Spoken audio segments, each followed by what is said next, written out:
Hey, Duce, how you doing?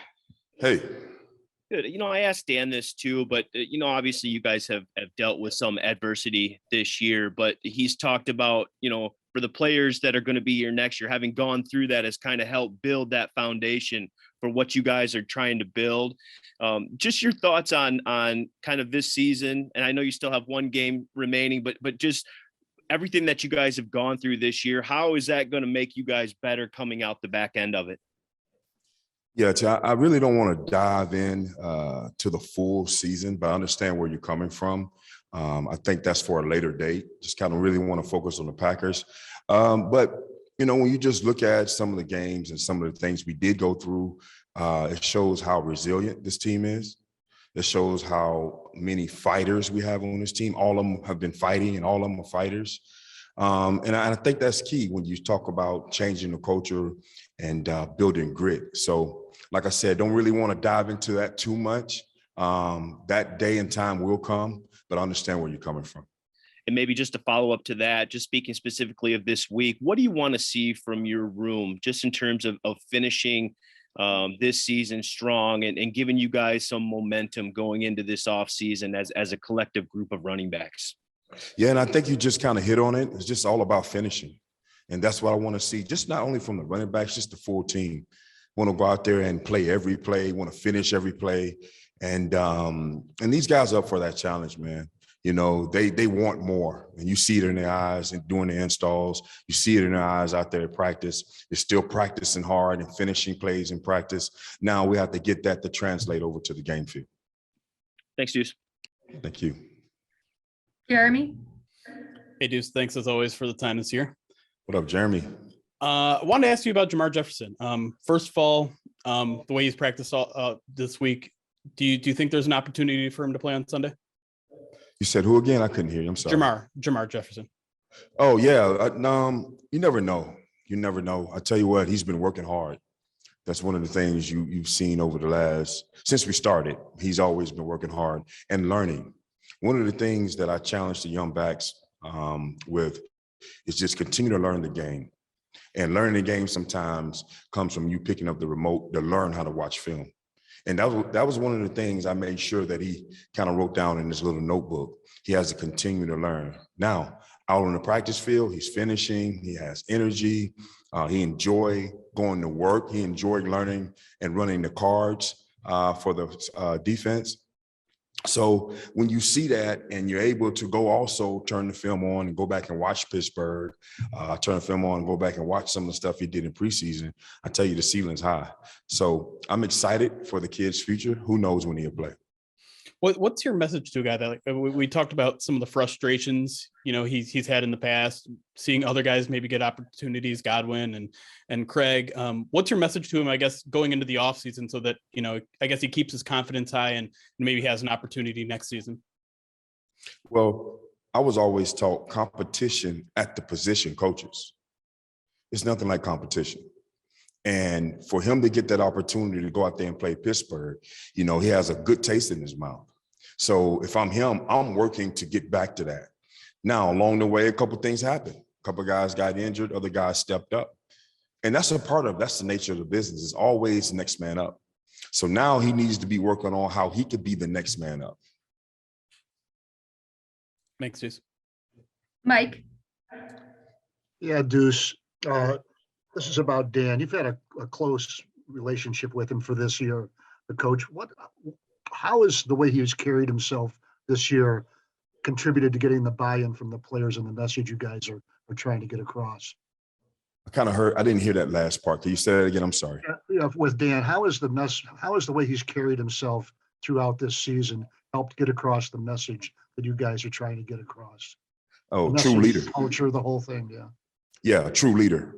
And that's what you see in Dan day in and day out.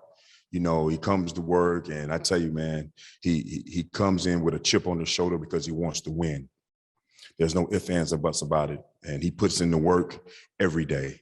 And that energy and that juice is injected into the coaches and is injected into the team. And he brings it every time he speaks to the team. So when you go and you just watch him and you get a chance to follow him and be around him, you know how much he cares about winning. You know how much he cares about these players. And these players know it. And that's the first thing when you go to war, man. When you go to war and you're in that foxhole, that man next to you got to know you care about him. So both of you are fighting the same battle. All right, great. Thank you. Thanks, Duce. Dave, Hey, Duce. First of all, off-season goal is to grow a mustache like Jeremy. So that's I know, right, man? All right. It's too perfect. It's too perfect, Jeremy. I know. All right. So following up on Mike's question, kind of, can you point to a moment when you knew this thing was on the right track this season? Like, when did you know? Dan he said this to the team the other day, and he said it to ownership that, hey, we're in, the Arctic Ocean right now, but we're headed for the Caribbean, right? This thing is, despite the record, this thing is going the right way, and it's going to be, good sailing ahead. So what was the moment that you knew that this thing was, this rebuild was on track? Well, the moment for me is when I stepped in the door, because it's a gut feeling. I think it's kind of easy for other people to see once you start seeing things in action, once you start seeing people play and things unfold. I think that's the easy part. But you get a gut feeling along the way. You get a gut feeling, if any of you have played sports, about winning and losing, you get a gut feeling how the change is going to come. So that came a long time ago for me. Now, along the way, there's a process. You're going to have ups and downs along with that process. But along the way, you also got to understand sometimes you got to destroy and rebuild. Everything is not going to be looking on the up and up, every time. Sometimes there's going to be a little lulls in there. Sometimes you're going to take a couple steps back. But that feeling never changed for me. It's always been a good feeling knowing that we're on the right track because we got the right people in the building. When you guys have hit those lulls, why have people not succumb to that? Why have they stayed bought in? Because they believe. That's the number one thing. You got to get them to believe. And they do. And you go back and you look at these games that we lost, and you look at these games that we were right there close.